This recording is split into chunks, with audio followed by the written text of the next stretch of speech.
Okay, guys, Donny Walker's crazy. Supper's still not ready. The wife's not feeling good. I just left her inside there. Got her some more ginger ale. Gonna cook her some noodle soup here in a bit. I couldn't help myself. I came back here. I freed this thing up. I freed the old saw up. I went with the clutch nut. And after this, putting that stuff down in there, I got her happening. I took the flywheel off. It wasn't hard. There's like a couple of fan pieces for debris and stuff, then the flywheel itself. And when I took the flywheel off, I didn't have to use a puller. I took the nut off and took all that shrouds off, and then I just put the nut back on, even with the end of the crankshaft here. That's what I do a lot of times, even with it.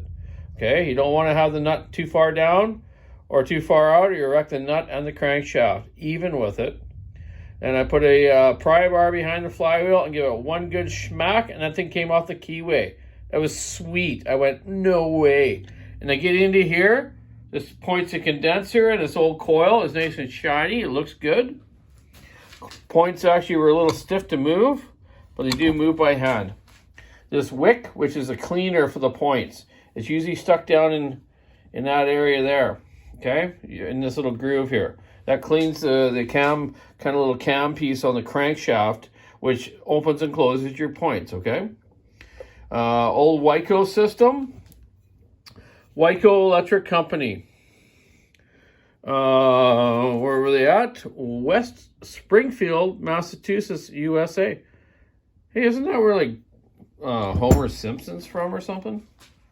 I don't know. I could be wrong. I don't watch a lot of those cartoon funny shows, but they are kind of fun when you do though.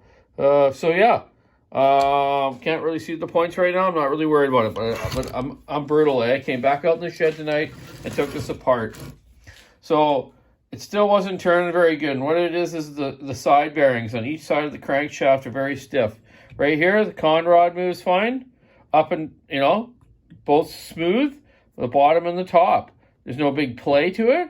So that part ain't bad. It's got a nut and bolt system there on the bottom, eh? See that? Wow, rings are stuck right in. It's got like a flat top piston with a dome on the edge, okay? Very cool. Reed valve system.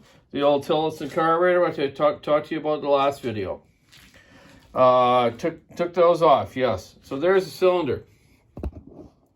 Cool. So it's got its 4 transfer ports, 2 on each side, case fed, and remember it's a reeds in the bottom, eh? Okay, right in the middle of the back of it. 3 exhaust ports. One is like covered almost a third of it with carbon, and the other back corner, that other corner one's got carbon in it too there. Obviously, man, what did I say? My God, it was 12-to-1 ratio. Okay, but the cylinder is in good shape. It's like it's a kind of a steel liner thing. Yeah, it is a steel liner, definitely. I bet you I can get those rings moving on that one. But look at the piston. It's got like this crosshatch stuff on it, like a knurling type thing. I can feel it rough with my nail, right? Knurling. And it's all the way around. Hey? It's pretty cool. I wonder if I can get those side bearings moving around and run them smooth. Just move them back and forth a whole bunch of times. And I got oil in them now. If I can free that up and move those rings free, might be able to get this old one going too. Should we try it? Or am I wasting my time? Oh, that's a big picture. Look at the head. The head's cool. There's a copper head gasket. And yeah, look at the combustion chamber. It's quite cool. Quite tight where the spark plug comes in the sideways, eh? So then it's got like a flat kind of top to it, which is cool. It's got kind of a golf ball combustion chamber, but a flat top, then that radius that goes up to match the piston curvature, eh? So a person could play with years ago, if they wanted to modify it, lots of different ways. But we're not talking that right now. We're not talking modifying any of these old things. We're just looking at them, see if they're worthwhile to even pull the rope on it later. You know what I mean? But cool engine. Very cool. I like it. It was just 4 bolts. I got them all in a bag. All the head bolts and stuff, right? Keep everything categorized. Yeah. I bet you it'll go too. I wouldn't doubt it. I don't think it's got a lot of miles on it. You look at the bottom of these crankcases, that's what I always look at. Down in the area where the chain's going to be riding down below and stuff, right? Okay, look at that. For that age of saw, remember, it was from 1957. 1956, 1957, made for 1 year. Yeah.